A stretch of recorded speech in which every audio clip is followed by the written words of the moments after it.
Lueroi's Pokemon Black and White Walkthrough, Part 41. Ladies and gentlemen, I do not believe it, but we are standing here in front of the 8th and final gym leader. And once we defeat this guy, Drayden, we will be ready to take on the Elite Four, so this is super exciting. Now, before we get started, today's video shoutout is going to go to BMP92998. If you want a shoutout in the next video, all you have to do is leave a comment below. And without further ado, let's get this battle going. So if you're playing Pokemon White version, you'll have the gym leader Iris instead, but they're both the exact same team members and everything. But Drayden is my favorite, because look at this guy's beard. It covers half of his face. This guy doesn't even have a mouth, he just has a giant beard covering it. How awesome is that? And he's got this like awesome pose here with his arms crossed. So yeah, I'm a big fan of Drayden. And his first Pokemon is a Fracture, a Dragon type, knowing the moves Dragon Dance, Assurance, Dragon Rage, and Dragon Tail. So this thing is going to be weak to Dragon and Ice types. And by the way, my best advice for this gym fight is to use Ice types. In Haxorus City, you can get the TM for Blizzard in the Pokemon Center. Teach that to your Water types, because almost every Water type can learn it, and just use Blizzard over and over and over, because it's going to do a ton of damage to all of his Pokemon. I'm just using Gabbro, though, because he's a good defensive Pokemon. That's another good piece of advice. If you have really good physical defensive Pokemon, send them in, because all of his Pokemon use physical attacks, like purely physical attacks. So I'm just going for damage here with Rock Slide. Basically what this thing loves to do is use Dragon Dance over and over and over. That's going to boost its attack and speed, making it super dangerous. So try to get rid of this thing as quickly as possible. Don't let him set up with Dragon Dance, otherwise he's just going to kill you with Dragon Tail and Assurance and moves like that. Now, I would also not recommend using stat-boosting moves of your own. Like, don't use Swords Dance or Iron Defense or anything, because the move Dragon Tail will actually knock you out of the battle, forcing you to switch Pokemon, and then you're going to lose all your stat boosts. So you're just kind of wasting your time if you do that. You can pull it off, but it'd be pretty lucky if you did. So I'm just going to keep going for damage here. Now, the good news is that he's using his Hyper Potions. He already used them both, which means that his more powerful Pokemon, he's not going to be able to heal up. So I'm in pretty good shape here. Drayden's going to have 2 Hyper Potions, so once he uses those, you can just be free to use whatever moves you want. Like, for instance, I could just use Strength to knock him out pretty easily. So yeah, that's Fracture. Not too tough, but still kind of intimidating. Next up is Druddigon. Also weak to Dragon and Ice. This thing is an all-out attacker because it knows Revenge, Chip Away, Night Slash, and Dragon Tail. So it's got a nice variety of moves there. Pretty powerful overall, so just go ahead and use your most powerful attacks. I'm going to go with Rock Slide here in a bit. But yeah, definitely what I would mostly avoid here are using Fire, Water, Grass, and Electric types, because you probably have those on your team. And oh, check it out! We got a critical hit, which is awesome. We're going to knock it out in one hit, so that was super lucky. So yeah, Druddigon's pretty powerful offensively, so if you can get a critical hit, that is excellent. And there we go, level 41, and we're actually in part 41 of the walkthrough, so that's cool. And his last Pokemon is Haxorus, also weak to Dragon and Ice, so yeah, everything is weak to Dragon and Ice.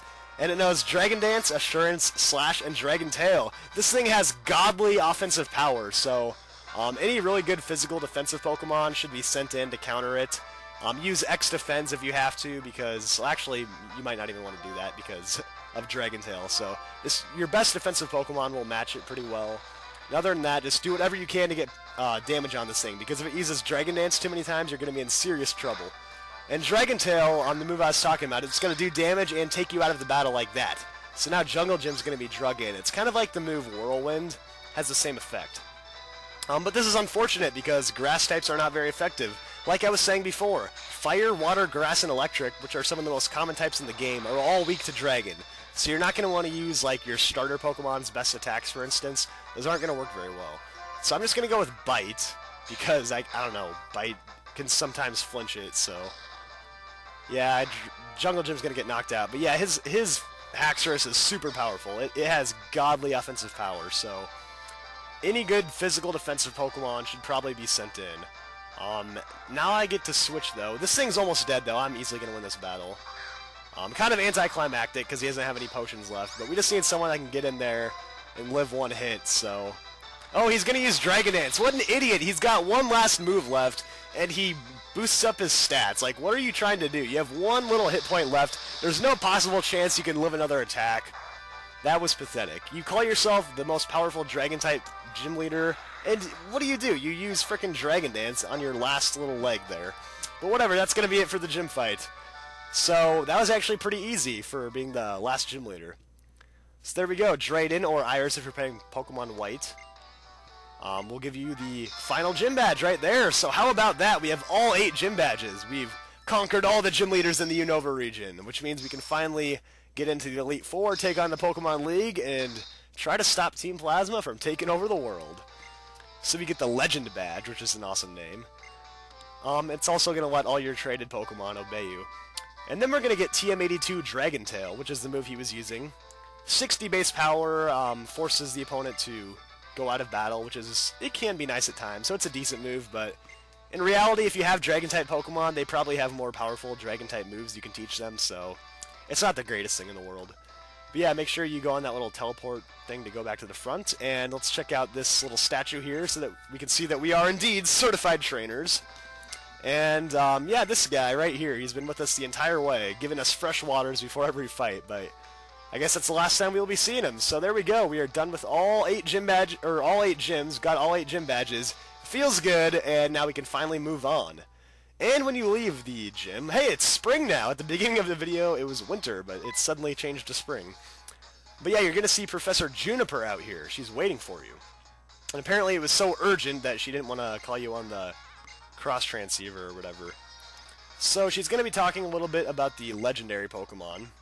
And she's like, oh my gosh, you became so strong, it seems like you just left. Like, if you look at my playtime, I literally have been playing like 16 hours or so, so it's like, in a day's work, I got all the gym badges, practically. But yeah, she's going to lead you over here and say that you need to go north towards this route to get to the Pokemon League, pass through Route 10, go to the badge check station, and go through Victory Road. So, nice advice. I would have never guessed that I'm supposed to go to Victory Road to get to the Elite Four, but anyways, this is the cool part right here. She's going to give you an awesome item. The Master Ball, the most powerful Pokeball in the world. It will catch any Pokemon without fail, so save it for good use. And it's funny, she just asks you a question, and as long as you say yes, she will give you the Master Ball. It's like, for that simple of a question, you get the most powerful Pokeball in the world. So yeah, we got our Master Ball, we got the 8th gym badge, we are ready to move on towards Victory Road and the Pokemon League, so stay tuned for more.